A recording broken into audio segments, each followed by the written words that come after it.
Okay. So, ituloy po natin ang pag-aaral ng moum or ang mga vowels or patinig sa Korean. So, naalala niyo po ang a. Okay. Ito po ay a.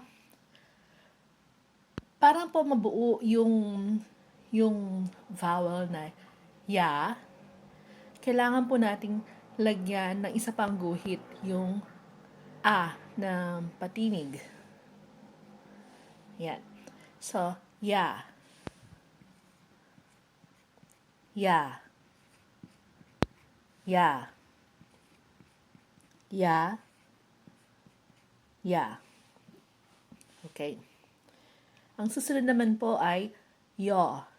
So, kung matatandaan natin, ang o ay ganito. At para mabuo ang sound or yung tunog na yo, lagyan natin ng isang guhit sa ilalim. Yan. So, yo. Yo. Yo. Yo. Yo. Ang susunod ay yo. So, kung natatandaan nyo, o, lagyan ng isang guhit, yo. Yo. Yo. Yo. Yo. Ngayon naman, ang U. So, ang patinig niya ay U, lagyan ng isang guhit, para lumabas ang salitang you.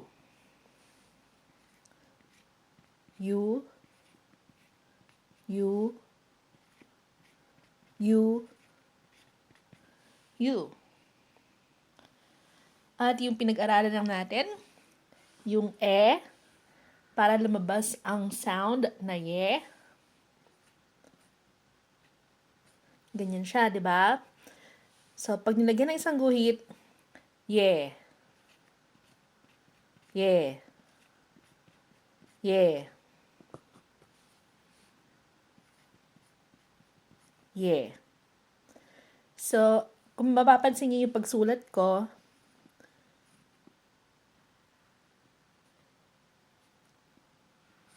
okay, ye. At ang susunod naman ay ye. So, para mabuo ang sound na ganito siya. Lagyan natin ng isang guhit dito at ye. Okay? Ye. Ye. Ye. Ye. Okay, so i-review lang natin. Ya, ya, ya, ya, ya. Yo, yo, yo, yo, yo. Yo, yo, yo, yo, yo. You, you, you, you, you. Ye, ye, ye, ye, ye. Ye, ye, ye, ye, ye. Okay.